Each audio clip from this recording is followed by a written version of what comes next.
Welcome back. Squint has always been a subject which appears very interesting, and you seem to understand everything when you are listening to great professors. But once you are out of the room, it's all confusion again. I hope we do learn something after this very enlightening lecture. We have Dr. Pradeep Sharma, who is a faculty at AIIMS. He, apart from, after his MD from AIIMS, he has received a fellowship for advanced training in strabismus by International Society of Strabismology at UCLA and at Richmond. He is visiting faculty in Orbis. He has more than 150 presentations to his credit, and he has authored many books. I present to you Dr. Pradeep Sharma. Thank you, sir. I think I'm really happy to see so many people. As I was just interacting, it's a pleasure to have so many people coming from all over India, apart from Andhra Pradesh. Real tributes to you. Thank you all. Our education system, unfortunately, is like that. I was just listening from some people. People are thinking that whether squint comes in exams or not. We are not preparing you for exams. We should not be preparing for exams. Our exams are to be taken by the patients daily when we see them. That is the daily examination that we have to be prepared for, and not for that MD or MS examination of one day, which is of no material from my point of view. Our education system needs to change. Our books need to change. We should make books which are simple and make the subjects simple. I hope my book serves the purpose. If it is not, please let me know what changes I can bring about. And I pray to my teacher to make the job simpler for me. Let's move on to the subject. When we see at a patient and look at his eyes, this is one area in our ophthalmology when we have to see both the eyes together and not just one eye at one time. And when we look at the two eyes, what do you see? What is the spot diagnosis? We are used to making spot diagnosis. Does it appear to have a squint? How many of you feel there is a squint? Okay. So you people appear that you are very learned. It's not a spot diagnosis to be made. What we should first avoid as the pre-operative peril is an improper diagnosis of a pseudo-strabismus or an apparent strabismus. So look here in this. This appears to have a squint because of the telecanthus and the epicanthic fold. And especially when the child looks to one side. This eye is so much covered by the lid fold that most of the people, pediatricians, 100% will send this child to me thinking that there is a esotropia, or there is also an inferior oblique overaction, some might say. Similarly, this girl, when she walked into my clinic, even I faltered at the first glance, and I thought there was a real squint. This girl appears to have a pseudo-exotropia. This is pseudo-esotropia. How do we differentiate? By doing a very simple test, and that is the cover test. In cover test, there was a video, okay, we'll come to that separately. When we look at the eyes, and we cover one eye which appears to be straight, and we see that the other eye does not move, it means there is no true squint. Whereas if you do have a look like this, this child appears to have a squint, and you cover the right eye, and this eye has now moved out. You see that? So it is a inward squint or a... Okay, so the moment we cover it and the eye moves out, we know that there is a squint. And when you have eyes which appear to be straight, and when you cover it, and when you uncover the eye, now behind the cover what happens is what you see, that is will be known as a latent squint or a phoria, exophoria or an esophoria. So the improper examination that we want to avoid is first that we shouldn't jump to a diagnosis. We should try to see if there is an appearance of a squint, judge it by covering and see that the eye has moved out, or if there is no squint to start with, cover and then wait for what happens on uncovering the eyes to see for if there is any latent squint or not. Third thing is that we have to look for any change with glasses. Many a time there would be a squint. For example, in this child, there is a convergent squint. This is uncorrected. The moment we give a corrected spectacle, the things will change. So we have to see that what happens when the proper cycloplegic prescription has been given. In short, I think we can tell here that basically we want a proper cycloplegic prescription to be given, and the cycloplegia should be age dependent. So if there is a very small child, less than 5 years, atropine cycloplegia is what we would recommend. Then we don't jump to a Hirschberg's measurement. We have to do a proper prism bar cover test measurement using a prism bar like this. And here it's shown in a video how the prism bar cover test is done. The child appears to have a squint, and we keep on increasing the prism's size and keep on doing the cover test at the same time, till the time that there is no change further. So once we have neutralized, then we will know that this much is the angle of deviation. A 25 prism base out is there, and the difference between a simultaneous PBCT and an alternate PBCT, sometimes you might be asked about that. When we are doing this sort of thing, it's a simultaneous PBCT. Each time we are letting the eye to see with both the eyes. On the other hand, if we did, as you more often do, an alternate cover test, then you are examining the combination of both the foria and the tropia. Remember that. Whereas when you do a SPCT or a simultaneous PBCT, you will be only measuring the manifest part. When you are measuring through the glasses, be aware of the fact that high refractive errors, high spectacle correction also have an induced prismatic effect.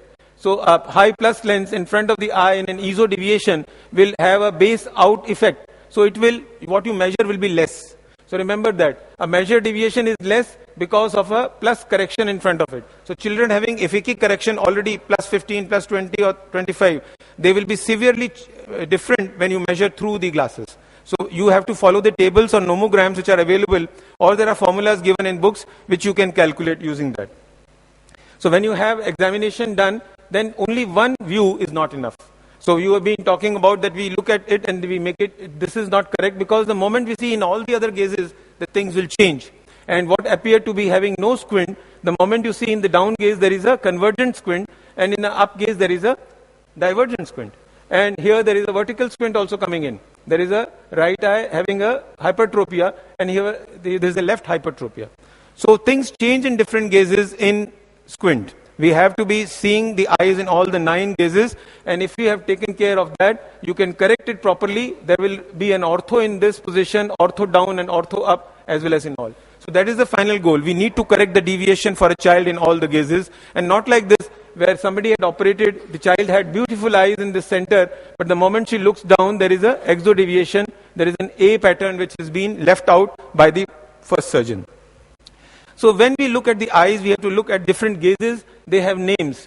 Don't be confused by the names. They are meant for books. But basically you remember that in the right gaze, left gaze, up gaze, down gaze, what is happening.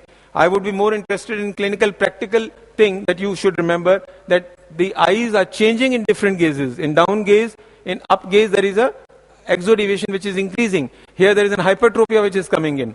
Here there is an hypertropia of the left eye. So just observe these and do a cover test in each position to confirm your observation. In squint, what I stress again and again is, first thing is observation. Second is confirmation. Third is inference. Fourth is planning. And fifth is execution.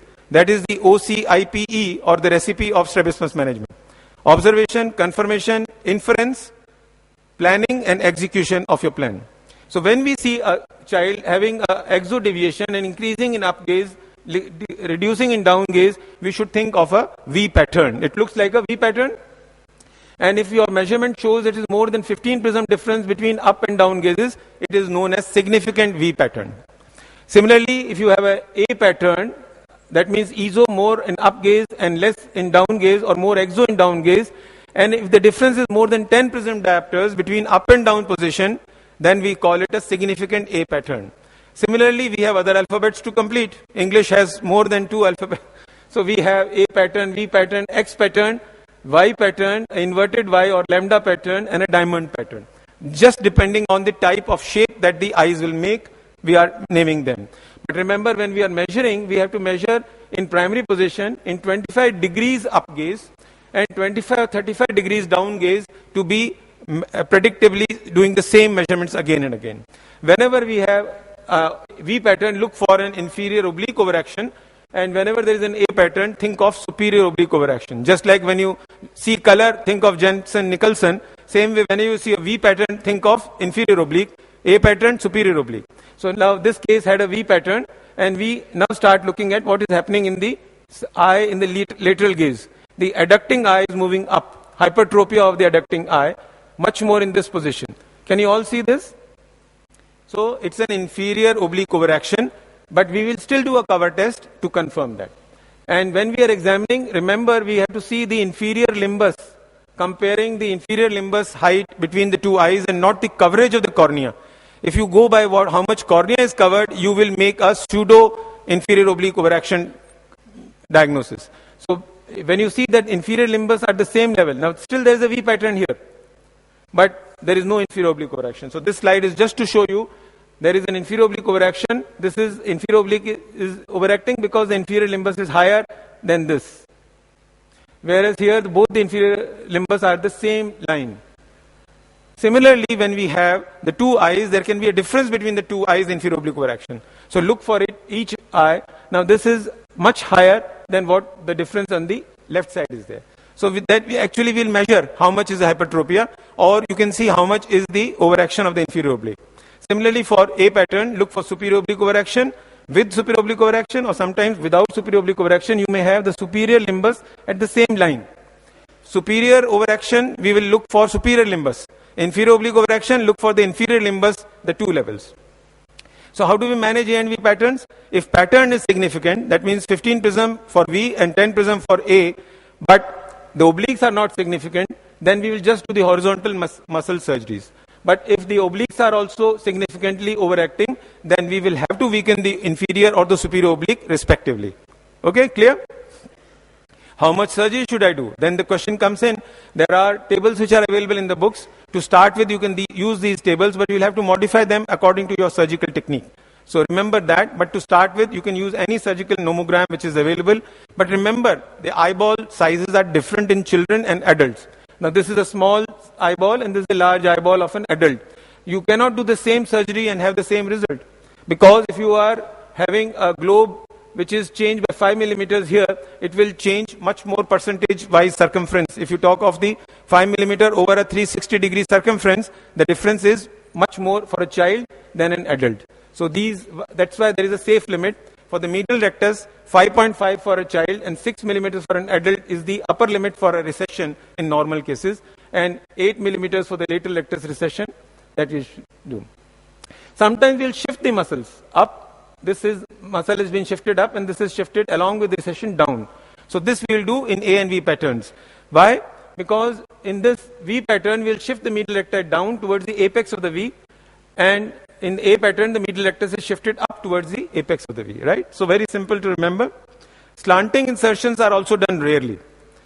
Then when we talk about the obliques, I would again and again say we should tame the obliques. We should do operations on the obliques which we can change it if need be.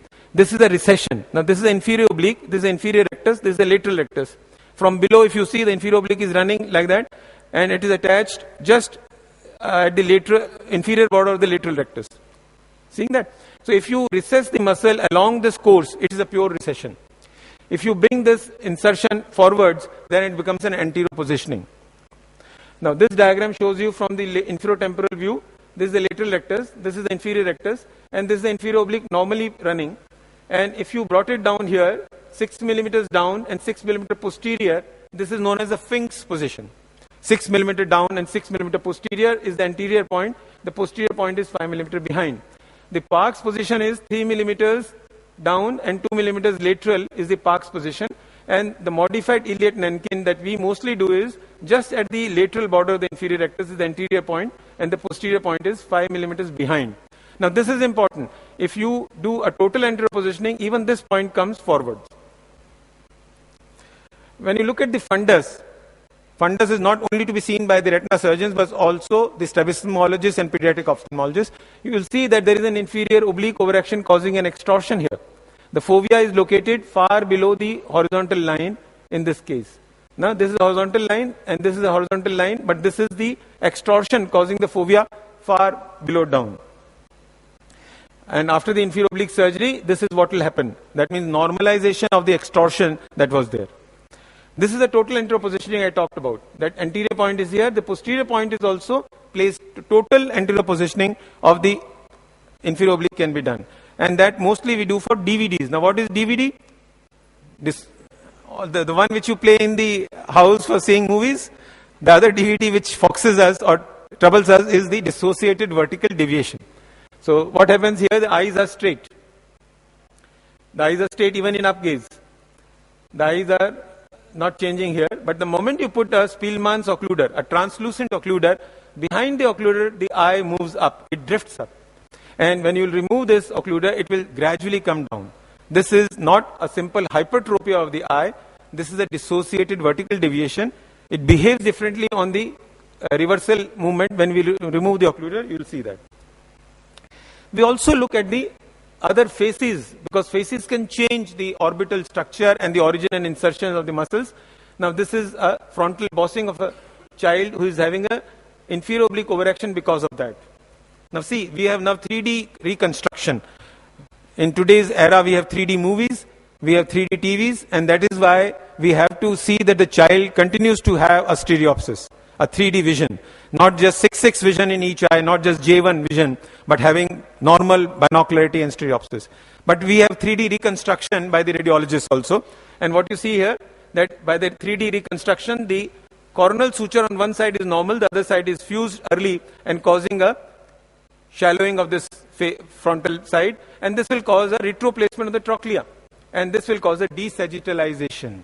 What is desagittalization? A relative position of the origin, functional origin of the superior oblique is more posterior, so it will become less powerful in causing a vertical action compared to the inferior oblique overaction. So there can be the role of 3D imaging. The reverse will be there if there is a frontal bossing, a child having a hydrocephalus or some other reason why the frontal bossing is there, and then in these cases you will see a forward placement of trochlea causing a superior oblique overaction. Now here the superior oblique is overacting, see that? The left eye is more hypotropic and here the right eye is hypotropic. Bilateral superior oblique overaction along with an A pattern is there because of a sagittalized superior oblique. So after the A pattern exo, which sagittalized superior obliques, if you have taken care of that, it will be okay. Then we also have conditions known as Duane's retraction syndrome, lateral rectus palsy. How do we distinguish? We need to have a proper diagnosis between them. And the simple rule is, one, that the ocular deviation versus the limitation of movement. In a lateral rectus palsy, which is a type of paralytic strabismus, the difference between the ocular deviation and the limitation of movement is parallel. That means if there is more ocular deviation, there should be more of lateral rectus palsy. But in a Duane's retraction syndrome or a restrictive strabismus of any other kind also, you will find that the ocular deviation may be much less compared to the limitation of movement. So you find that here the ESO deviation is not so much as it appears to have a limitation. And the other thing is when the child is adducting, there is a marked narrowing of the palpebral aperture, there is a retraction of the globe, and sometimes you'll also see the upshoot and downshoot of the eyes. So in clinical diagnosis, you can distinguish a Duane's retraction syndrome, one, because of the deviation being much less than the limitation. Secondly, the retraction being there on adduction. So never miss this, because the resection should never be done in a case of Duane's retraction syndrome. Like in this case, somebody had done it and there was a problem. Timing of surgery. When do we operate in a child? Now it is important today, as I said, we want to restore and maintain binocularity in a child. Now this is some case history which I am very fond of showing. Many of you may have seen if you have listened to my lectures. This is the child born to a famous pediatric ophthalmologist of America, Dr. Kenneth Wright. And this book, his book has these pictures, so I am not crossing any privacy. So this is the newborn child, has straight eyes. At 3 months old, his eyes turn in. There is a convergent squint. Father gives the proper cycloplegic correction, and in spite of correction, you see that there is a brighter Bruckner's reflex here, indicating that there is an uncorrected or undercorrected convergent squint at 6 month age. The father operates the child at this age, and the child continues to have at 3 years, both eyes Bruckner's reflex are as sharp, and now he's 22 years old and he's doing normal sports as any other child. This can be the future of each and every child, and that is why I'm keen to give this lecture to all of you, because you are the future of our country. If all of you work, then all our children will have normal stereopsis and normal binocular vision. Similarly, for exotropia, intermittent exotropia we can wait. But if there is a constant exotropia, you have to operate early or you are late. So in intermittent exotropias, we have a different rule, the rule of 4s and 6s. As we are cricket friendly, we have this rule. We play so safe. See, we have to play so safe. Otherwise, our people are getting out. Congenital cataracts, you operate at 4 to 6 weeks. Infantile esotropia, 4 to 6 months. Intermittent exotropias, 4 to 6 years. Refractive errors and nystagmus by 4 to 6 years. Idea is that we do not want the binocularity to be disturbed. So critical ages are 4 to 6 weeks for the vision, for uniocular vision, and for binocular vision, 4 to 6 months. So that is important that we take care of it. Then we are going to talk of some other preoperative perils. The near distance difference. Now divergence, distance, the excess is much more. And here for near, when she is looking, the exo is less. So also see for near and distance. Similarly, for near there is a less of exo in this case. So it's a convergence insufficiency type.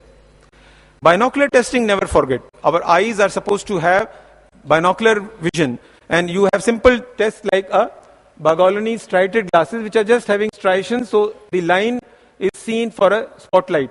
And we can see for each eye what is the relationship. If there is a normal cross response, then we know it is a normal retinal correspondence. But if you get a cross response and you are seeing that there is a deviation there, so when you do a cover test, you find there is a deviation in presence of a cross response, what is the answer? Harmonious ARC. Very good. So harmonious ARC also gives a cross response, but in that case there will be a manifest deviation when you are examining at the same time. Good. Assessment in children, we have difficulty in seeing. We can see by Bruckner's reflex. I talked about it. What is that? At the ophthalmoscope, with the brighter aperture, throw it at 1 meter distance and see what is happening in the two eyes. You'll see that the brighter reflex is there in the eye which is squinting. Photo screeners are based on the same principle and you can use it on your own.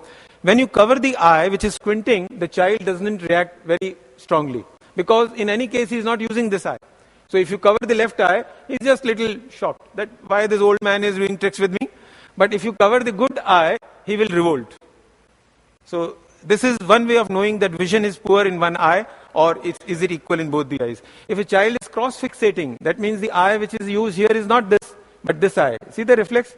And here when you cover the other eye, he'll switch on and he will change his head posture. And this indicates there is equal fixation preference or equal vision in the two eyes.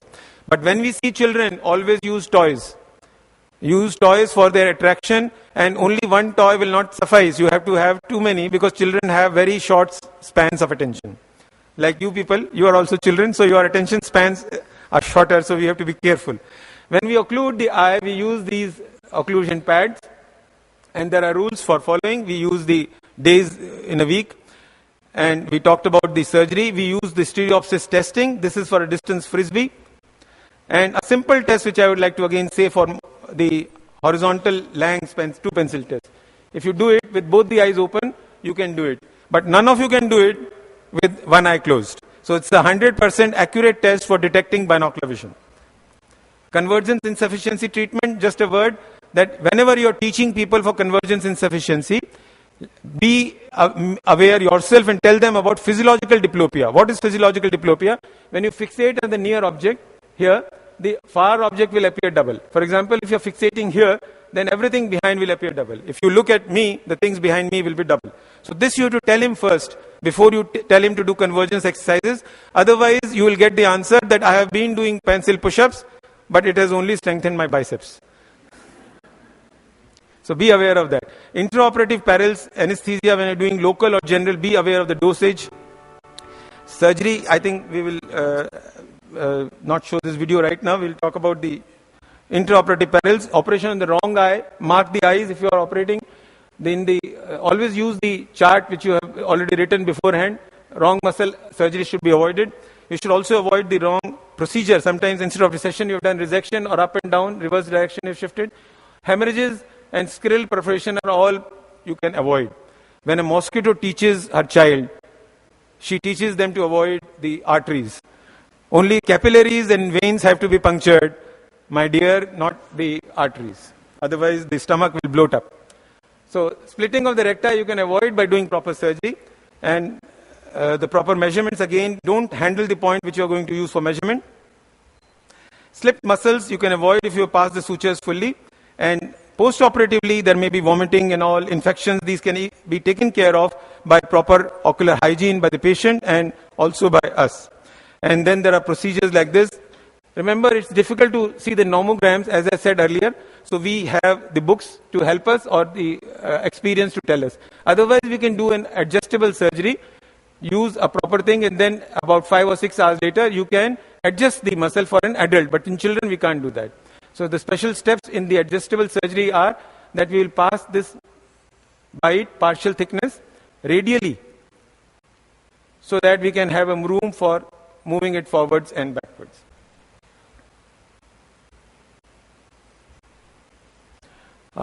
I think these we can talk about in some detail. So I would like to close my talk here. I am sorry I did everything you could afford in this time. Thank you so much.